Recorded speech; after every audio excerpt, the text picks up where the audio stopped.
बेटा आज हम आपसे बात करेंगे मेंडलीव के मूल आवर्त सारणी के बारे में। ध्यान दीजिएगा, बात करेंगे मेंडलीव के मूल आवर्त सारणी।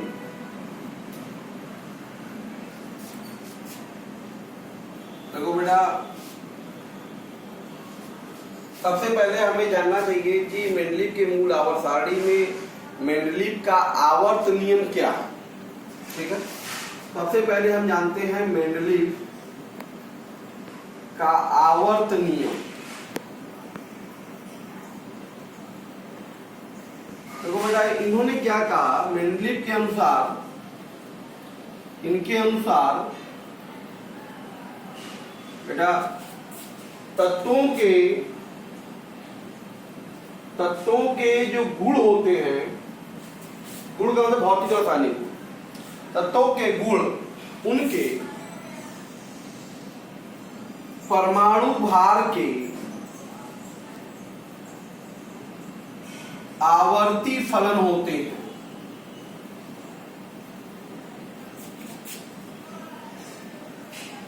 ऐसा मेंडलीव ने कहा। क्या कहा बेटा? तत्वों के जो गुण होते हैं उनके परमाणु भार के आवर्ती फलन होते हैं। इसका क्या मतलब हुआ? अर्थात इसका अभिप्राय बेटा ये हुआ कि जब तत्वों को बढ़ते हुए परमाणु भार के क्रम में एक क्षैतिज पंक्ति में व्यवस्थित किया जाता है, तो एक निश्चित अंतराल के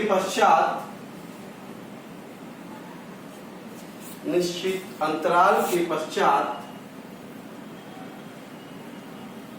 इनके गुणों में पुनरावृत्ति होती है। ठीक है बेटा, ये मेंडलीव का आवर्त नियम है। मेंडलीव ने कहा कि तत्वों के जो गुण होते हैं परमाणु भार का आवर्ती फलन होता है। इसका मतलब ये हुआ कि तत्वों को परमाणु भार के बढ़ते क्रम में अगर हम रखेंगे तो एक निश्चित अंतराल के पश्चात उनके गुणों में क्या होगी? पुनरावृत्ति पाई जाएगी। यही मेंडलीव का क्या है बेटा? आवर्त नियम है। क्लियर है बेटा? अब इसके बाद हम आपसे बात करते हैं मेंडलीव के मूल आवर्त सारणी की विशेषताएं क्या है। आइए जानते हैं, बात करते हैं मेंडलीव के मूल आवर्त सारणी, या यही जो आवर्त सारणी है, सिंपली मूल आवर्त सारणी की विशेषताएं।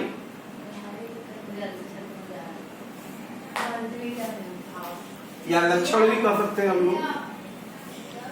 देखो बेटा, पहली बात, ये जो आवर्त सारणी है, यह आवर्त सारणी जो बनाई गई मेंडलीव के द्वारा, आवर्त सारणी तत्वों के परमाणु भार के आधार पर बनाई गई है। परमाणु भार के आधार पर बनाई गई। क्लियर है बेटा? ये आवर्त सारणी किसके द्वारा बनाई गई? इनके परमाणु भार के आधार पर। दूसरी बात यह है, ध्यान दीजिए बेटा, इस आवर्त सारणी में, इस आवर्त सारणी के समय सिर्फ बेटा 63 तत्व ही ज्ञात थे तथा अक्रिय गैसों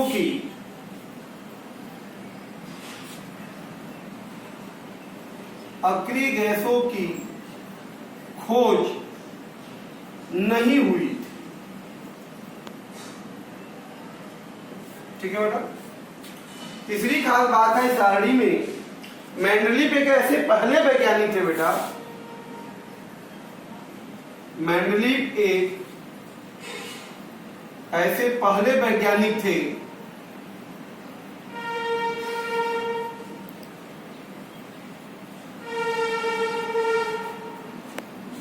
ध्यान दो जाओ विशेषताएं की अवस्था में हम इसके लक्षण भी बात करें, मूल लक्षण है विशेषताएं में कुछ और बातें हम बात करेंगे, पहले लक्षण जानते हैं। तो मेंडलीव एक ऐसे पहले वैज्ञानिक थे बेटा जिन्होंने तत्वों को श्रेणीबद्ध किया। तो उनको श्रेणीबद्ध करने वाले पहले वैज्ञानिक अगर कोई थे बेटा तो मेंडलीव थे। क्लियर है? में तत्वों को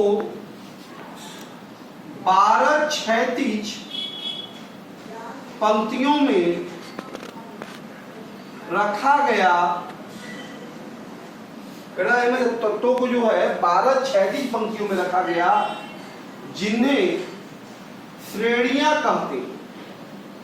क्या कहते हैं बेटा? जिन्हें श्रेणियां कहते हैं। बेटा इन 12 श्रेणियों को 8 खड़े स्तंभों में बांटा गया। ये जो 12 क्षैतिज श्रेणियां थी बेटा उनको 8 खड़े स्तंभों में बांटा गया जिसे वर्ग कहते हैं। क्या कहते हैं? जिसे वर्ग कहते हैं। ठीक है बेटा?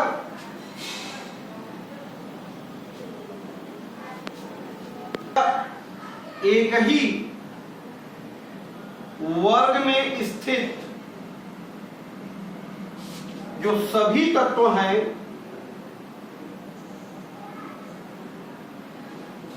उनके गुण धर्म जो होते हैं समान होते हैं।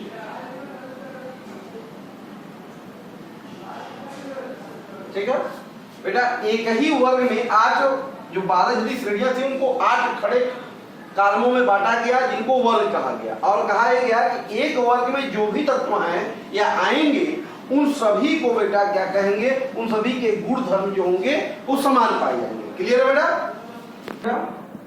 इस आवर्त सारणी में कुछ तत्व ऐसे स्थान पर रखे गए जिनके स्थान के अनुसार उनके गुण धर्म नहीं थे। इस सारणी में कुछ तत्वों को ऐसे स्थान पर रख दिया गया जहां पर उनका गुण धर्म नहीं था जिससे बेटा इनके परमाणु भारों में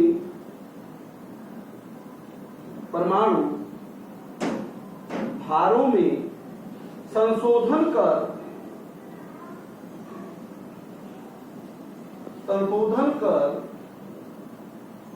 आवर्त सारणी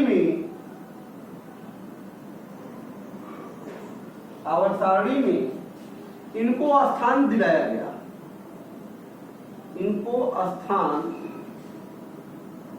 दिलाया गया। तो ये था बेटा मेंडलीव के मूल आवर्त सारणी के लक्षण। सबसे बड़ी बात आप जान लीजिए, फिर से रिवाइज करते हैं कि ये आवर्त सारणी तत्वों के परमाणु भार के आधार पर बनाई गई है। इस जब सारणी ये बनी बेटा उस समय सिर्फ 63 तत्व ही ज्ञात थे और अक्रिय गैसों की खोज नहीं हुई। तीसरी खास बात यह है बेटा कि मेंडलीव उस समय के पहले वैज्ञानिक थे जिन्होंने तत्वों को एक श्रेणीबद्ध के रूप में व्यवस्थित किया और व्यवस्थित करते समय इन्होंने क्या किया? तत्वों को 12 क्षैतिज पंक्तियों में रखा। 12 क्षैतिज पंक्तियों में रखा। इन 12 क्षैतिज पंक्तियों को श्रेणियां कहा गया है और इन श्रेणियों को बेटा 8 खड़े कॉलमों में बांटा गया। इनको क्या कहते हैं? वर्ग कहते हैं। और एक ही वर्ग में जो भी तत्व रखे जाते हैं उन सभी तत्वों के गुण क्या होने चाहिए बेटा, या गुण जो होते हैं वो समान होते हैं। क्लियर है बेटा? इसके बाद कुछ ऐसे भी तत्व थे, ऐसे स्थान पे रखे गए जहां उनका गुण धर्म उसके अनुसार मिल नहीं रहा था, इसलिए उनके परमाणु भारों में संशोधन करके उनको आवर्त सारणी में निश्चित स्थान दिलाया गया। क्लियर है बेटा? अब बात करते हैं कि क्या विशेषताएं हैं। ओके, करते हैं मेंडलीव के मूल आवर्त सारणी की विशेषताएं।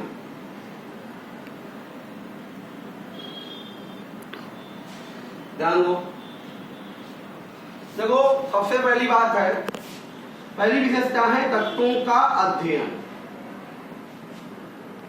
जब ये सारणी बन गया बेटा तो तत्वों का अध्ययन सरल हो गया, क्योंकि बेटा आवर्त सारणी मेंडलीव ने बेटा तत्वों को उनके समान गुण धर्म के आधार पर तत्वों को समान गुण धर्म के आधार पर वर्गीकृत किया ना।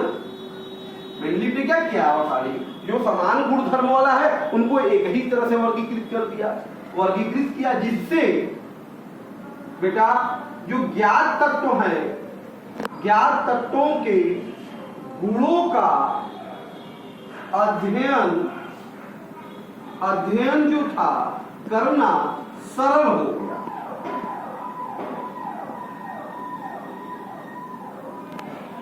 दूसरा जो है नए तत्वों की खोज। ध्यान दीजिए बेटा, देखिए बेटा ये जो आवर्त सारणी है, यह आवर्त सारणी नए तत्वों के खोज के लिए प्रोत्साहन, नए तत्वों के खोज के लिए प्रोत्साहन देती है। ठीक है? मेंडलीव ने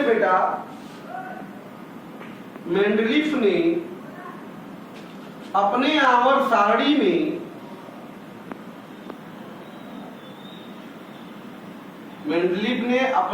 सारणी में कुछ रिक्त स्थान छोड़े थे तथा भविष्यवाणी की थी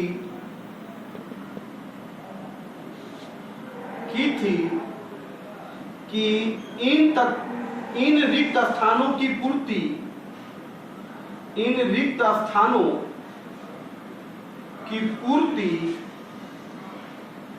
नए तत्वों के खोज से होगी। बेटा मेंडलीव ने अपने आवर्त सारणी में कुछ रिक्त स्थान छोड़े थे और ये भविष्यवाणी किया कि जो रिक्त स्थान है उनकी पूर्ति क्या होगी? नए तत्वों के खोज से की जाएगी। बेटा देखिए जैसे स्कैंडियम, गैलेनियम, जर्मेनियम, टेक्नीशियम। बेटा नाम आपको पता है ना, आपको पता होना चाहिए। ये स्कैंडियम है,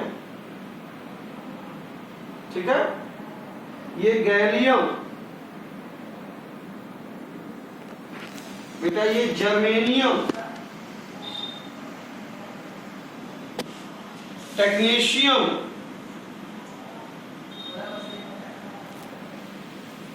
बेटा ऐसे तत्व हैं जिनके खोज से पूर्व ही मेंडलीव ने अपने आवर्त सारणी में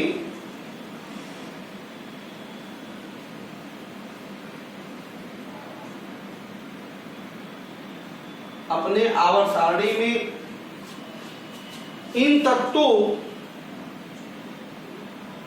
के गुणों की खोज कर दी थी। खोज कर दी थी बेटा मेंडलीव ने बताया, मेंडलीव के अनुसार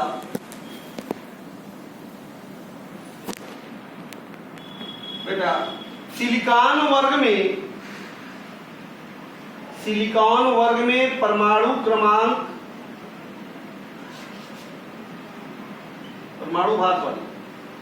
परमाणु भार मेंडलीव के अनुसार सिलिकॉन वर्ग में परमाणु भार 72 वाले तत्व का नाम बेटा एका सिलिकॉन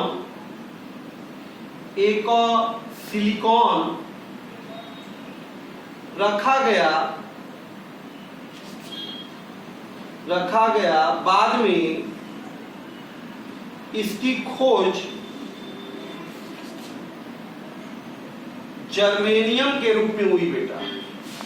इसके रूप में हुई, जर्मेनियम के रूप में हुई।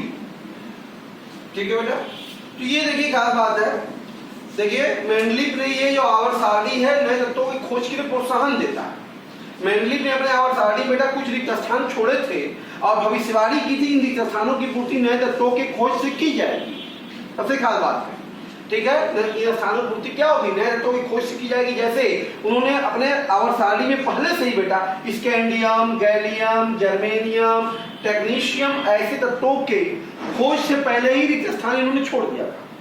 इन्होंने बताया था बेटा जैसे इनके अनुसार एग्जाम्पल की बात करें तो मेंडलीव ने सिलिकॉन वर्ग में परमाणु भार 72 वाले तत्वों का नाम एका सिलिकॉन रखा था और आगे चल के उस तत्व की खोज किस रूप में हुई बेटा, जर्मेनियम के रूप में। इसी प्रकार अन्य तत्वों की खोज,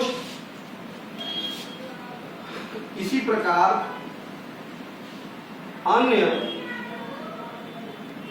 तत्वों की खोज निम्न रूप में हुआ बेटा। जैसे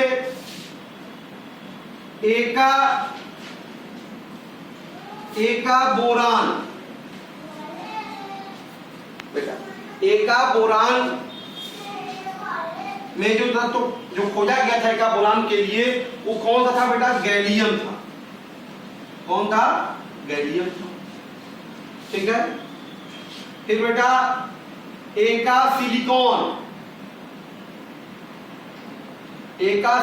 जो खोजा गया था वो कौन सा तो खोजा गया बेटा, जर्मेनियम। एका सिलिकॉन की जगह पे क्या खोजा गया बेटा, जर्मेनियम खोजा गया था। इसी प्रकार से बेटा एल्यूमिनियम था, एका एल्यूमिनियम, गैलियम था बेटा। और एका बोरान जो था वो स्कैंडियम था। क्या था बेटा, एका बोरान के नाम से जो स्थान खोजे गए थे, स्थान छोड़े गए थे, उसको कौन सा था बेटा, स्कैंडियम था। क्लियर है। मैग्नीज नाम से जो स्थान छोड़ा गया था उसके रूप में टेक्नीशियम की खोज हुई। तो इस तरह से बेटा इन तत्वों के लिए पहले से ही स्थान मेंडलीव के मूल आवर्त सारणी निर्धारित किए गए थे। इनके गुणों की व्याख्या की गई थी, एका एल्यूमिनियम, एका सिलिकॉन, एका बोरान, एका मैग्नीज के रूप में। एका एल्यूमिनियम के रूप में गैलियम की खोज हुई, एका सिलिकॉन के रूप में जर्मेनियम का बेटा, एका बोरान के रूप में स्कैंडियम का, एका मैग्नीशियम के रूप में बेटा किसी खोज की गई, टेक्नीशियम की खोज की गई। क्लियर है बेटा। ओके बेटा। इनका संदेहास्पद परमाणु भारों में सुधार। देखो बेटा कुछ परमाणु भारों में सुधार भी किया गया था इस आवर्त सारणी में। देखो बेटा प्रारंभ में बेरिलियम जो है हमारा, बेरिलियम आपको जानना चाहिए, बेरिलियम कहते हैं इसको, भी जानते हैं आप लोग, कोई बात नहीं। बेरिलियम का जो तुल्यांकी भार है बेटा, का तुल्यांकी भार, देखो बेटा इसमें एग्जाम्पल हो गया। पहले जो हमें जाना चाहिए, आपको पता होना चाहिए, मेंडलीफ ने बताया, आपको पता होना चाहिए कि परमाणु भार बराबर जो होता है वो संयोजकता गुणे तुल्यांकी भार होता। पहली बात तो ये जानी क्या होता है, परमाणु भार बराबर संयोजकता गुणे तुल्यांकी भार। तो मेंडलीफ ने बताया बेटा प्रारंभ में जो बेरिलियम है, प्रारंभ में बेरिलियम का जो तुल्यांकी भार था, तुल्यांकी भार 4.5 तथा यह त्रिसंयोजक था बेटा, यह त्रिसंयोजक तथा संयोजक था, जिससे इसका परमाणु भार बेटा, परमाणु भार जो था वो 13.5 था एवं आवर्त सारणी में कोई स्थान नहीं था, कोई स्थान नहीं था बेटा, आवर्त सारणी में कोई स्थान नहीं था। परंतु मेंडलीफ ने क्या किया बताया, मेंडलीफ ने बताया कि बेरिलियम जो है वो त्रिसंयोजक नहीं है, द्विसंयोजक है। बेरिलियम क्या है, द्विसंयोजक तत्व है, द्विसंयोजक तत्व है। अतः इसका परमाणु भार जो होगा बेटा, इसका परमाणु भार 13 नहीं बल्कि 9 होता है। क्या होता है, 9, ठीक है। और यह आवर्त सारणी में बेरिलियम को बेटा लिथियम व बोरान के मध्य, कहा, लिथियम व बोरान के मध्य स्थान दिया गया, ठीक है बेटा। इस तरह से आप देखें कि मेंडलीफ ने बेरिलियम जैसे तत्व का परमाणु भार 13.5 था, संदेहास्पद थी, उसमें सुधार किया। इसी प्रकार से बेटा अन्य तत्व जैसे, इसी प्रकार यूरेनियम, इंडेनियम, गोल्ड, प्लेटिनम तत्वों के परमाणु भारों में भी सुधार किया गया। क्लियर है बेटा।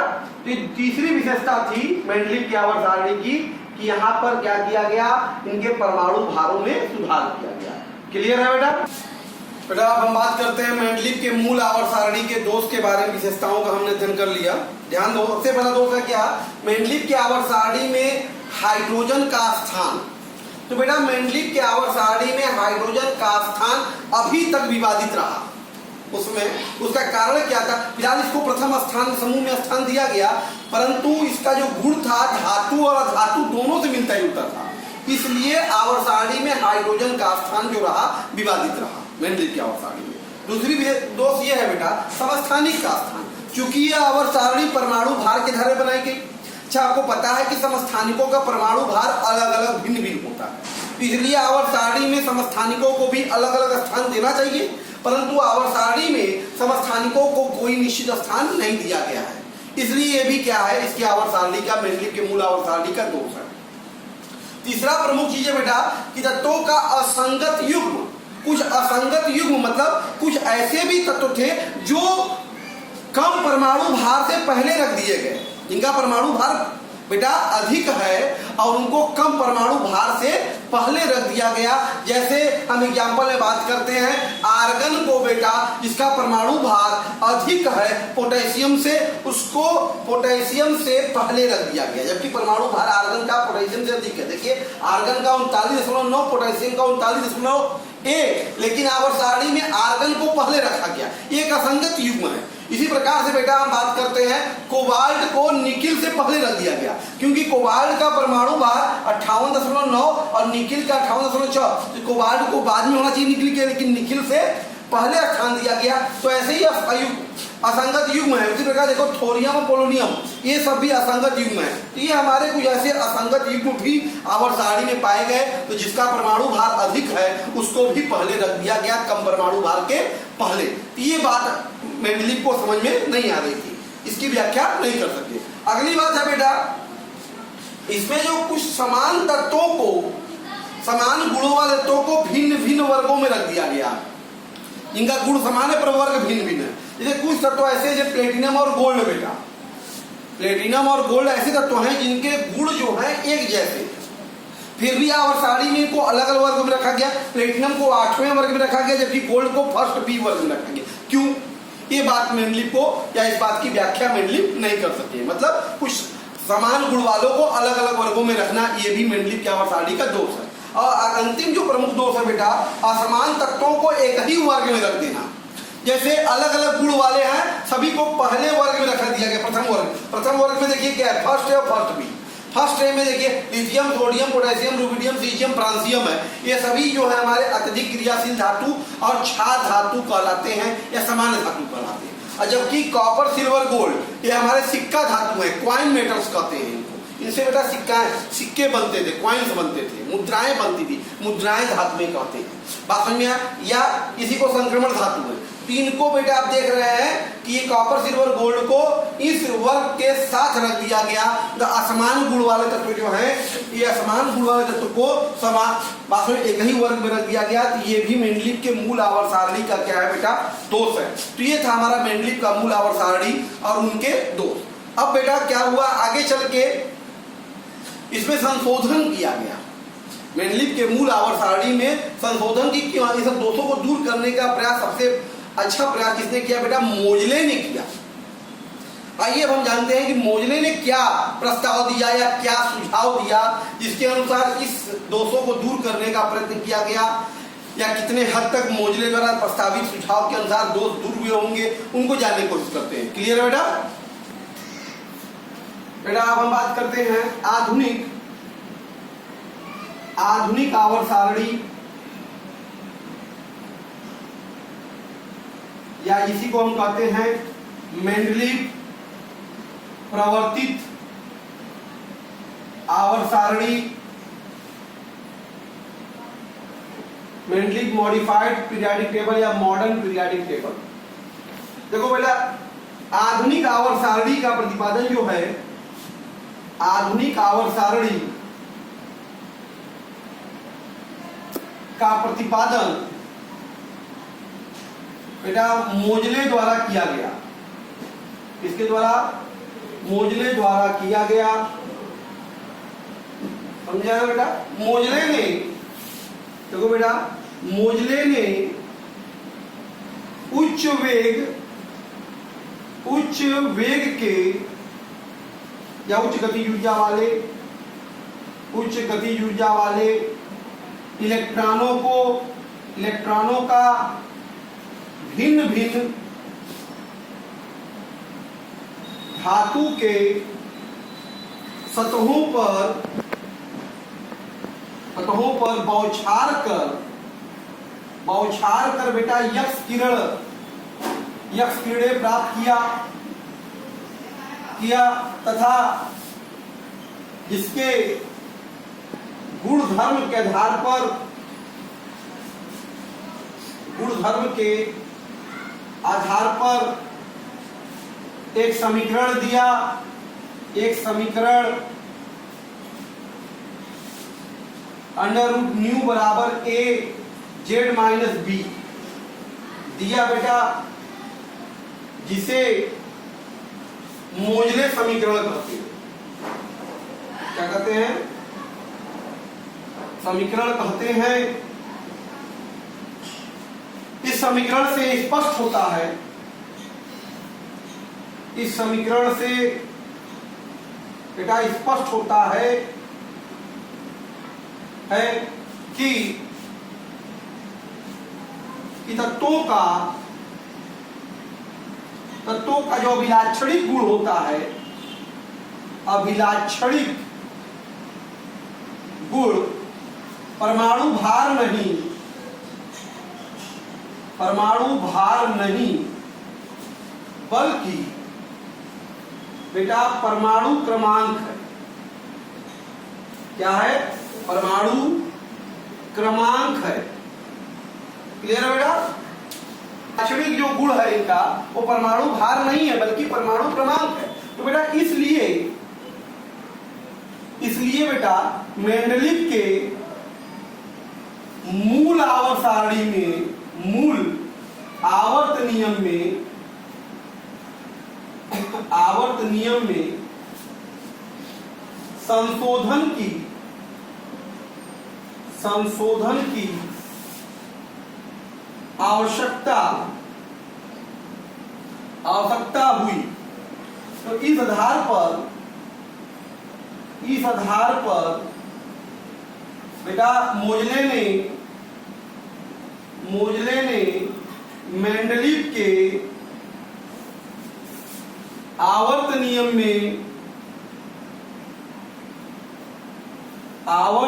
में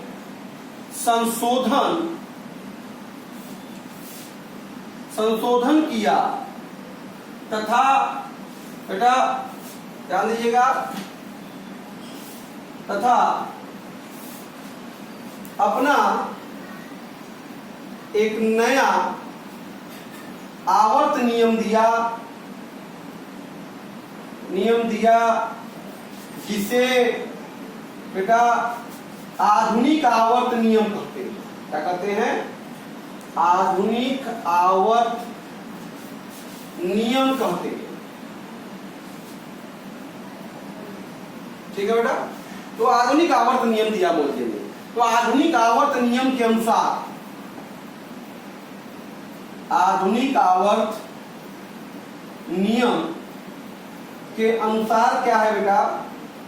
ध्यान दीजिएगा कि तत्वों के भौतिक व रासायनिक गुणधर्म, तत्वों के भौतिक व रासायनिक गुणधर्म जो होते हैं उनके परमाणु क्रमांक के, बेटा उनके परमाणु क्रमांक के आवर्ती फलन होते हैं, आवर्ती फलन होते हैं। तो ये बेटा आधुनिक आवर्त नियम मौजूदा दिया गया। उन्होंने क्या कहा बेटा? तत्वों के जो मूल भौतिक और तो उनके परमाणु क्रमांक के आवर्ती फलन है। इसका मतलब क्या हुआ बेटा? अर्थात जब तत्वों को बढ़ते हुए परमाणु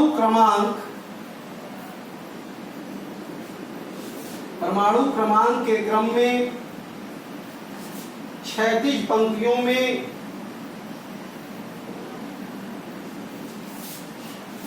व्यवस्थित किया गया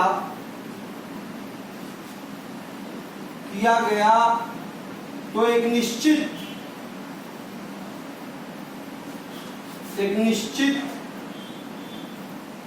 अंतराल के पश्चात, एक निश्चित अंतराल के पश्चात उनके गुणों में पुनरावृत्ति होती है, समानता पाई जाती है। इसी को आवर्तिता का नियम कहते हैं बेटा। तो ये है मेंडलीव के मूल आवर्त नियम या आधुनिक आवर्त का, या मेंडलीव का प्रवर्तित आवर्त नियम या आधुनिक आवर्त नियम है। इनके अनुसार गुणधर्म जो होते हैं उनके परमाणु क्रमांक के आवर्ती फलन होते हैं। इसका मतलब तत्वों को जो बढ़ते हुए परमाणु क्रमांक के क्षैतिज पंक्ति व्यवस्थित किया जाएगा तो एक नियमित अंतर के पश्चात हमें क्या होगी बेटा, एक इनके गुणों में पुनरावृत्ति प्राप्त होगी, जिसे आधुनिक आवर्त का नियम कहते हैं। ये आधुनिक आवर्त सारणी का आधुनिक आवर्त नियम है। क्लियर है बेटा? अब आप जानते हैं आधुनिक आवर्त सारणी के क्या लक्षण या विशेषताएं हैं। क्लियर है बेटा? तो बेटा अब हम बात करते हैं आधुनिक आवर्त सारणी या संशोधित मेंडलीव आवर्त सारणी के मूल लक्षण। सबसे पहली बात देखो बेटा, इसमें तत्वों को बढ़ते हुए परमाणु क्रमांक के रूप में 10 क्षैतिज पंक्तियों में, ऐसे 10 क्षैतिज पंक्तियों में क्या किया गया, व्यवस्थित किया गया। और ये 10 क्षैतिज पंक्तियां जो है बेटा श्रेणियां कही गई आधुनिक आवर्त सारणी में। दूसरी खास बात देखो बेटा, ये जो 10 क्षैतिज श्रेणियां हैं उनको 7 क्षैतिज कालम और 9 खड़े कालम में रखा गया या बांटा गया। ये 10 क्षैतिज श्रेणियों को बेटा 7 क्षैतिज कालम और 9 खड़े कालम में बांटा गया। और 7 क्षैतिज कालम जो है वो आवर्त कहलाए गए और 9 खड़े कालम जो है हमारे वर्ग कहलाए गए। ये 7 क्षैतिज कालम बेटा क्रमशः 1 से 7 तक और 9 खड़े कालम बेटा क्रमशः 1 से लेके 8 और 9वां जो होगा शून्य वर्ग होगा। अच्छा, सबसे खास बात यहाँ ध्यान दीजिएगा, इसमें वर्ग शून्य और 8 को छोड़ दिया जाए। वर्ग शून्य और वर्ग 8 को छोड़कर 1 से लेकर 7 तक के सभी वर्गों को 2 उपवर्गों में, उपवर्ग ए और उपवर्ग बी में बांटा गया है। इसका मतलब यह हो गया कि पूरे आवर्त सारणी में बात करें, फर्स्ट ए से लेकर 7A और फर्स्ट बी से लेकर 7B, तो साथ साथ 14 ये हो गया। और 5वां हो गया, 15वां हो गया 8th वाला और 16वां हो गया शून्य। तो कुल मिलाकर ये 9 जो हमारे कालम है, 9 वर्ग जो है वो बेटा 16 खड़े ऊर्ध्वाधर स्तंभों से मिलकर बने हैं। अगर बात की कुल ऊर्ध्वाधर स्तंभ कितने हैं आवर्त सारणी में, 16 ऊर्ध्वाधर स्तंभ जो कि 9 वर्गों का निर्माण करते हैं। क्लियर है बेटा? आवर्त सारणी में जो अक्रिय गैस है वो रैमसे द्वारा दी गई है।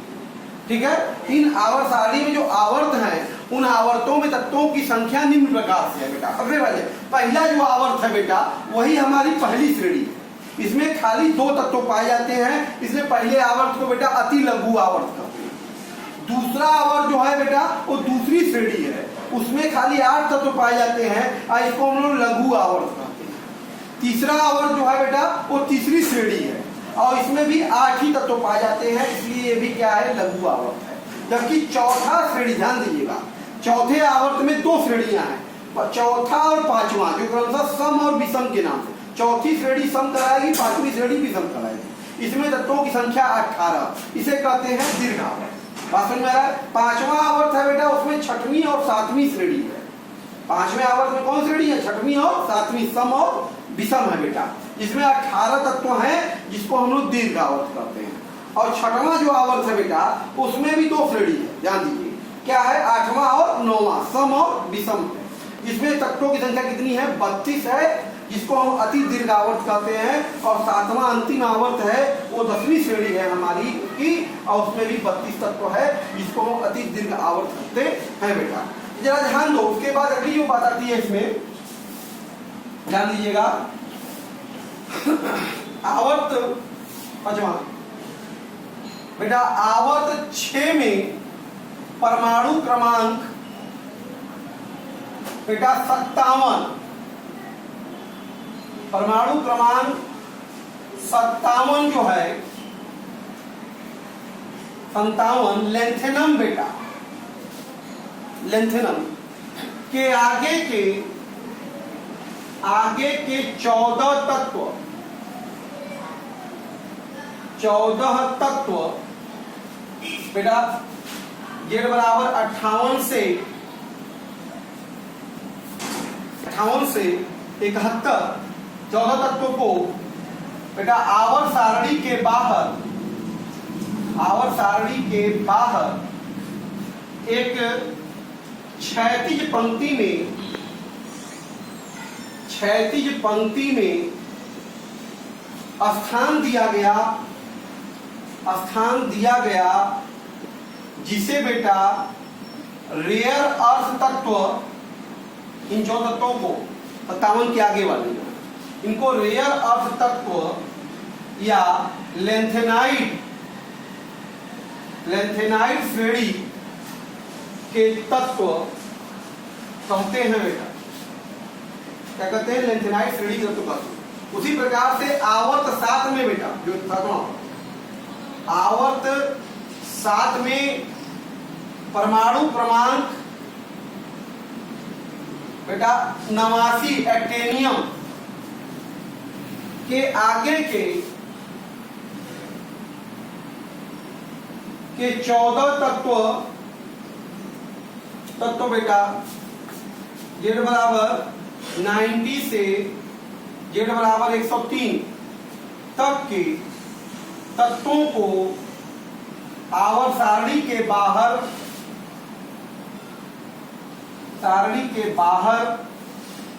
एक क्षैतिज पंक्ति में रखा गया, जिसे बेटा एक्टेनाइड श्रेणी के तत्व कहते हैं।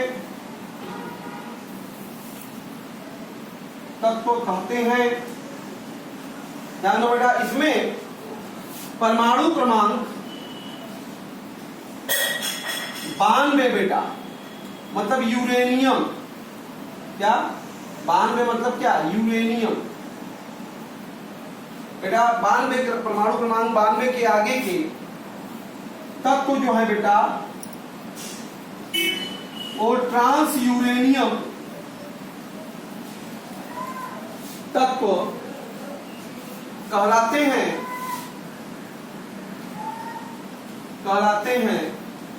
ये तत्व बेटा जो है कृत्रिम विधियों द्वारा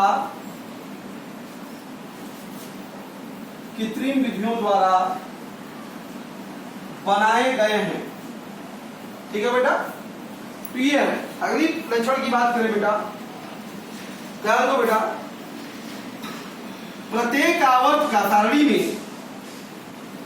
सारणी में बेटा प्रत्येक आवर्त का पहला तत्व जो है बेटा, प्रत्येक आवर्त का जो पहला तत्व है वो क्षार धातु है तथा जो अंतिम तत्व है बेटा वो अक्रिय गैस है। क्या है बेटा, अक्रिय गैस है। तो ये था बेटा हमारा आधुनिक आवर्त सारणी के लक्षण। क्लियर है बेटा? तो बेटा आप देखते हैं आधुनिक आवर्त सारणी में क्या दोष रह गया। देखिए पहला तो यही है कि आवर्त सारणी में अभी भी हाइड्रोजन का स्थान इसमें भी निश्चित नहीं था। दूसरी बात बेटा, लेंथेनाइड और एक्टिनाइड को हमने देखा कि आवर्त सारणी के बाहर नीचे स्थान दिया गया, सारणी के अंदर स्थान नहीं दिया गया। ये भी आवर्त सारणी का एक प्रमुख दोष है। तीसरा प्रमुख दोष क्या है बेटा, अलग अलग गुणों के तत्वों को एक ही वर्ग में रखा गया है। यहाँ पर भी ये भी इसका प्रमुख दोष है बेटा। अगला दोष देखा जाए, इसमें तत्वों की संयोजकताएं परिवर्तित एक से अधिक संयोजकताएं तत्व प्रदर्शित करते हैं, तो ये भी स्पष्टीकरण नहीं रखा किया गया इस आवर्त सारणी में। अगला बात है बेटा, जो दीर्घ आवर्त हम देख रहे थे उसमें तत्वों की सम और विषम श्रेणियां पाई जा रही थी, तो ये सम और विषम श्रेणियां पाया जाना भी एक प्रकार का दोष ही है बेटा। तत्वों में क्षैतिज और विकर्ण संबंध भी मिलते हैं देखने को, आगे जब आप जानेंगे भी पास जा रहा है, तो ये संबंध मिलना भी आवर्त सारणी का एक प्रमुख दोष है। ये सभी दोष है बेटा। इन सभी दोषों को काफी प्रयत्न के बाद दूर करने का बोरबरी और भी कई तरह के वैज्ञानिकों के द्वारा मिलकर एक अलग आवर्त सारणी, नई आवर्त सारणी दी गई, जिसको हम लोग दीर्घाकार आवर्त सारणी कहते हैं बेटा, या बोरबरी की आवर्त सारणी भी कहते हैं। उसके द्वारा इन सभी दोषों को दूर किया गया, जिसका आधार तत्वों का इलेक्ट्रॉनिक विन्यास बनाया गया, जिसकी चर्चा बेटा हम लोग अगले वीडियो में आपसे करेंगे। इसको अच्छे से रिवाइज कीजिए इतना बेटा। Okay, thank you.